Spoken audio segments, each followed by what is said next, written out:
वाहनों की संख्या काफी अधिक होने की वजह से दिल्ली में वायु प्रदूषण का स्तर देश में सबसे अधिक है। दिल्ली में वायु प्रदूषण का यह मामला इतना खतरनाक हो गया कि भारत के सर्वोच्च न्यायालय में PIL दायर की गई। वायु प्रदूषण के बढ़ते इस मामले की सर्वोच्च न्यायालय द्वारा कड़ी निंदा की गई और न्यायालय ने भारत सरकार से एक निश्चित अवधि में उचित उपाय करने का आदेश दिया और साथ ही साथ यह भी आदेश दिया कि सभी सरकारी वाहनों यानी बसों में डीजल के स्थान पर CNG का प्रयोग किया जाए। वर्ष 2002 के अंत तक दिल्ली की सभी बसों को CNG में परिवर्तित कर दिया गया था। आपके मन में ये सवाल जरूर आया होगा कि आखिर CNG डीजल से बेहतर क्यों है? इसका सरल उत्तर है कि वाहन में CNG सबसे अच्छी तरह जलता है और बहुत ही कम मात्रा में जलने से बच जाता है, जबकि डीजल या पेट्रोल के मामले में ऐसा नहीं है।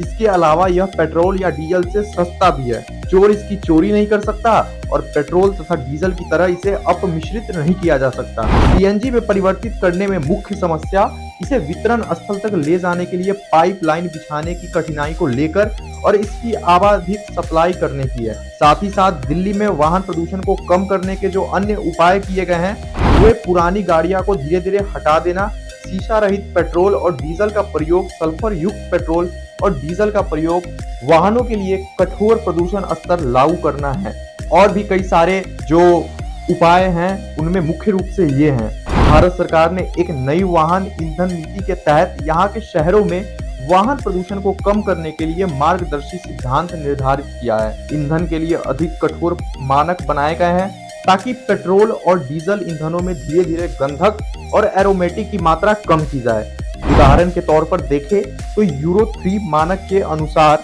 डीजल और पेट्रोल में गंधक भी नियंत्रित कर क्रमशः 350 और 150 पार्ट्स प्रति मिलियन करना चाहिए। संबंधित ईंधन में एरोमेटिक हाइड्रोकार्बन 42% पर सीमित करनी चाहिए। मार्गदर्शी के अनुसार पेट्रोल और डीजल में गंधक को कम कर 50 ppm पर जाकर लक्ष्य को 35% के स्तर पर लाना चाहिए। ईंधन के अनुरूप वाहन के इंजनों में भी सुधार करना पड़ेगा। ब्यूरो रिपोर्ट, पर्यावरण।